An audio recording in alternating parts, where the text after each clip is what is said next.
Oh, okay.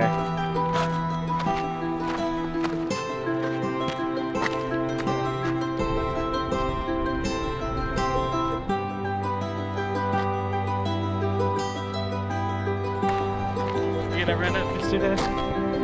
I'll wait for you.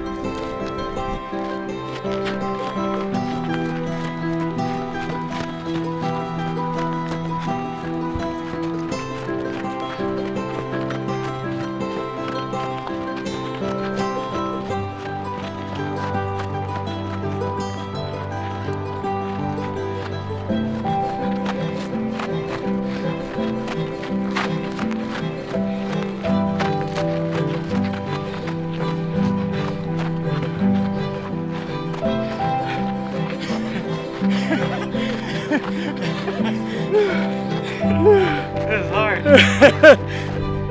Water. Thank you.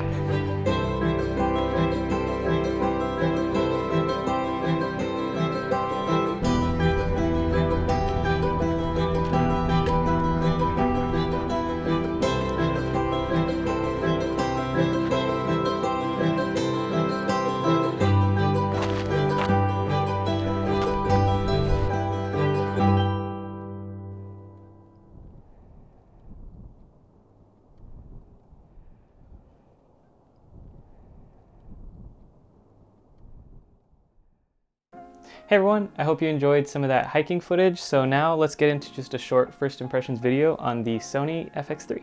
I've been shooting with the FX3 for about a month now, so this won't necessarily be a unboxing and just first impressions looking at it. This will just be my first impressions actually shooting with the camera. So let's get into it.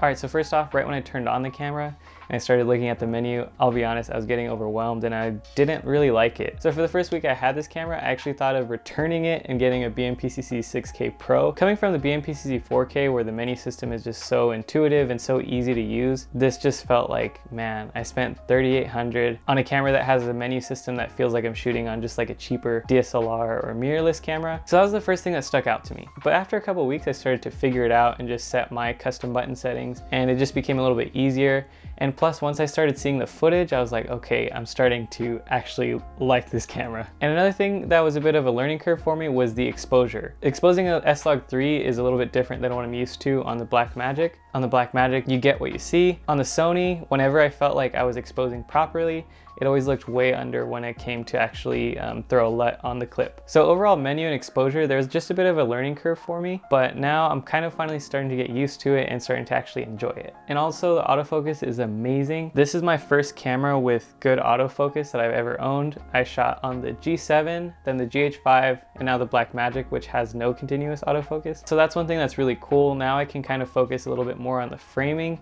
and not worry too much about if it's out of focus. One thing though is that for the past few years, I have not relied on autofocus at all.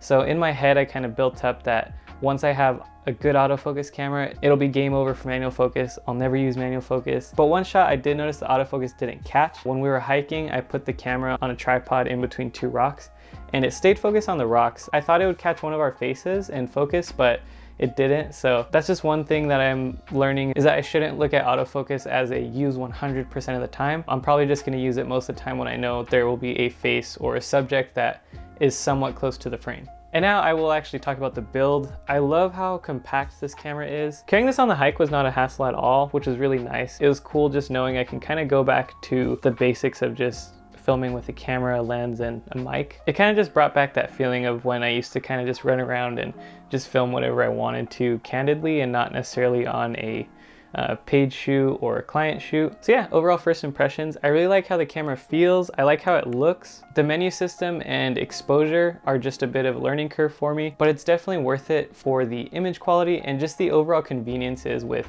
battery life, autofocus, and just the compact build. So yeah, that's it for this video today. I plan on having a bit more in-depth review in the next couple weeks, so just keep an eye out for that, and I'll see you in the next one.